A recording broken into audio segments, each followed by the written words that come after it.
ba, buntis na raw ang ate ko. Yung palang laman ng sulat sa nanay ko. Pero darating sila sa linggo, kasamang nobyo niya at mga magulang nito. At hihingi na raw sa nanay ang kamay ng ate ko. Hirap siguro ng buntis, ano? Pero mo, unti-unting lumalaki ang tiyan mo. Yung pala, may bata na sa loob. Pero hindi naman namamatay. Nakapagtataka, no? Si Ninita? Yung 17 anyos na kapatid mo, buntis? Ewan ko. Ay, naku, alam niyo? Si Nita yung panganay na anak ni Nena. Yung 17 anyos, buntis. Sus Mariosep, ang batang yun, nakipagganong na na? Oy, kanino pa naman magmamana yung kundi sa ina? Pagkaroon ng 2 anak, walang ama. Ay, nako, Pepang. Pepang, alam niyo na ba? Nako, Pepang. Alam niyo na ba? Nako, hindi pa. Ang alin? Yung panganay na anak ni Nena, si Nita, buntes. Nabuntes sa Maynila. Totoo? Kawawa naman. 16-17 anyos lang. Yabang-yabang kasi nung ina eh. Imbis na nursing ang tinapos, buntis rin tinapos. Saling! Saling! Naku, Saling! Maniwala ka sa sasabihin ko sa'yo. Ito'y hindi chismis, ha? Ano yun? Yung panganay na anak ng kaibigan mo, si Nita. Buntis daw at tila ginahasa. Ay, Sus Mariosep, sana wag naman magkatotoo ang balitang yun. Ay, totoo! At kalat na kalat na. Hoy! Mga leche kayo! Ano ang pinagkichismisan niyo tungkol sa anak ko, ha? Ano? Ha? Siguro galing na naman ang balita niya kay Esther, ano? Dal-talera talaga ang babae niyan, eh. Palibas sa bunga ang kabayo. Wala na namang ginawa kundi pakialaman ng buhay ng may buhay. Oh, ano ngayon? Hoy, hoy, hoy! Huwag ka magmumura. Hindi mo kami palamon. Ba't sasabihin mo chinichismis kita? Huwag mo may suro-suro sa akin ng palo-palong yan, ha? Baka hampas ko yan sa'yo. Hoy! Alam mo naman hindi chismis yan? O ano ngayon kung buntis ang anak ko? Nainggit Nakita ka, no? mo? Haha! Nakita nyo na? Di namin din. At bakit? Kailan ko kinaila? Kailan ko maibando ko sa buong bayan ang tungkol sa buhay namin? Na, hoy, mga kapitbahay, buntis ang anak ko. Inggit lang kayo dahil saksakan ng ganda mga anak ko. Ito ba si Nene? Ang kababata ni Alberto at Gabi? Opo. Tama-tama. Magtatapos ng klase at makikita mo na sila. Pero mga binata ng mga yon.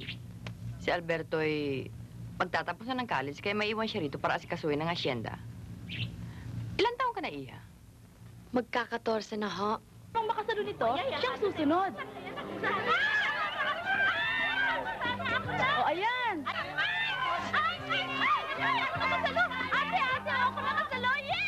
Hay, nene, batang-bata ka pa para sa bagay na yan. Itcha mo ulit. Bakit naman, inay? Ang ganda-ganda pa naman ito. Pwede naman itong kapit sa damit ko, ah. Itcha mo sabi ulit, eh. Ate, huwag mo akong iwan! Ate! Ate, sama ako! Huwag mo akong iwan, ate! Sama ako eh!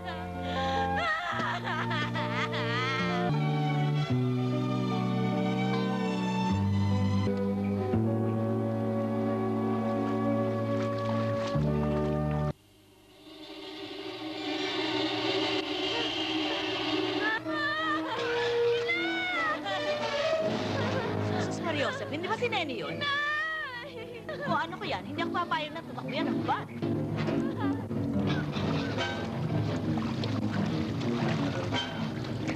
Nako, Nena. Yung anak mo, tumatakbo, umiiyak. Tinatawag ang pangalan mo. Puntahan mo, baka kung ano nangyayari sa kanya. Ha? Nene! Nene!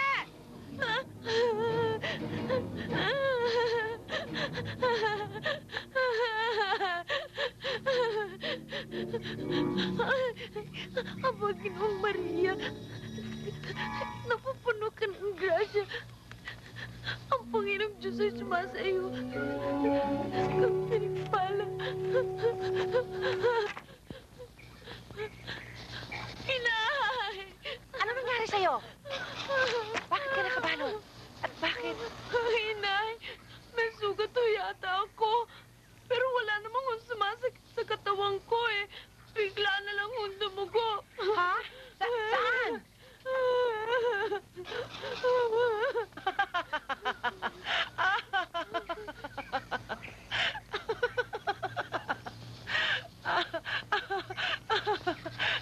Bakit kayo tumatawa? Kasi, dalagita ka na, anak. Talagang ganyan. Dinadatnan tayo mga babae kapag nasa wastong gulang na. Ay, psikologa kayo? Hindi, nandito na kami. Senyorito Gabi, Senyorito Albert, kamusta kayo? Sus naman to, malas na kami sandali eh. Pa-senyorito ka na. Hindi mo na ba kami kilala? Kilala ho. Anak ng dalagitang-dalagita ka na. Kung kumilos to, siguro niregla ka na. Tarantado. Ikaw talaga, ang gulo-gulo mo pa rin. Kailan kayo dumating? Kanina umaga lang. Naisipan ka namin agad ni Gabi eh. The candy store on the corner, to the chapel on the hill.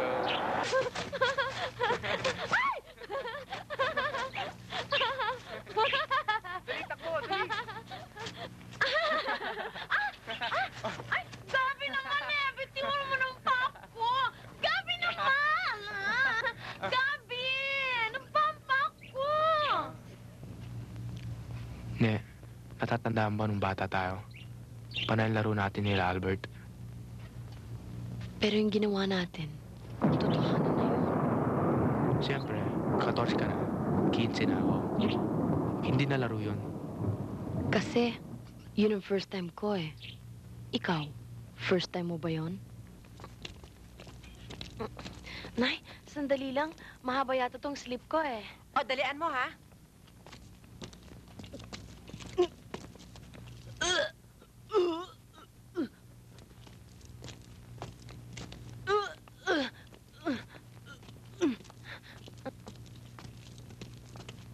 Huwag ka nang humadlang sa napakagandang plano kong ito. Aminin natin, napakababata pa ng mga yan para sila ikasal.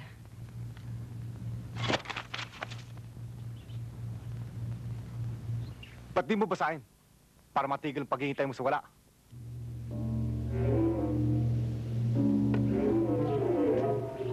Mga sulat at retrato galing sa Amerika, kay Gabi. Ang sulat na nakita mong binabasa ko noon ay hindi nang galing sa kaibigan ko.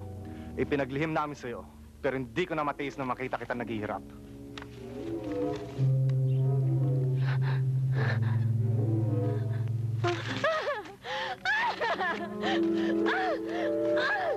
Bibinyagan ng bata ngayon.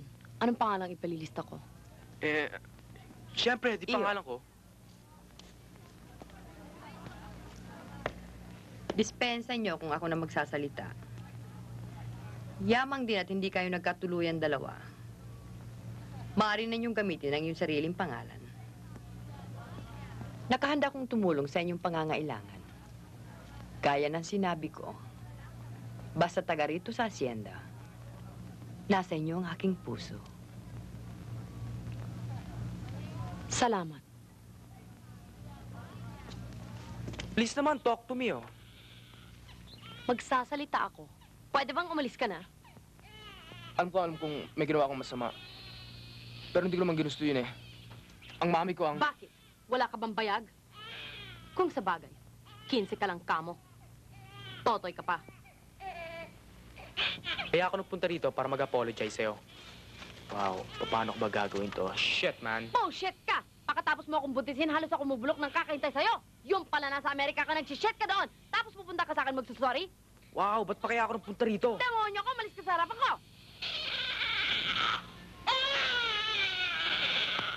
Kunin mo tong pasalubong mo, kung hindi, babalibag ko to sa mukha mo. Na-imported yan. Etong imported na dura. Ikaw may gana ka pang punta rito? Ho, Doña Margarita. Magandang gabi ho. Magandang gabi ho, Doña Margarita.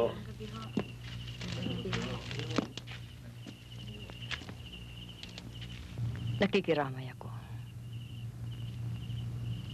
Dugong Arkanghel ang batang yan. Kaya nararapat lamang na bigyan natin ng libing tulad ng libing ng isang dugong Anselmo Arkanghel. Mamatamisin ko pang ibalot sa banig ang aking apo. At itapon sa dagat ang kanyang labi. Kaysa mapahiler siya sa libingan ng masasamang tao. Amin ang patay. Kaya nasa amin kung paano ang gagawing libing. May karapatan din kami sa bata. Tigil kayo. Hindi dyan ang libing ang pamahirap. Ibalik! Ibalik muli! Ibalik! Panibagong panlililang na naman to. Iha, narito na rin lang tayo. Ituloy na natin. Tutal, Anak din niya ng anak ko. Marumi pa kayo sa lupa. Mabaho pa kayo sa lura. Magsama-sama na kayo. Pero wag niyo na kaming idamay sa inyong angkat.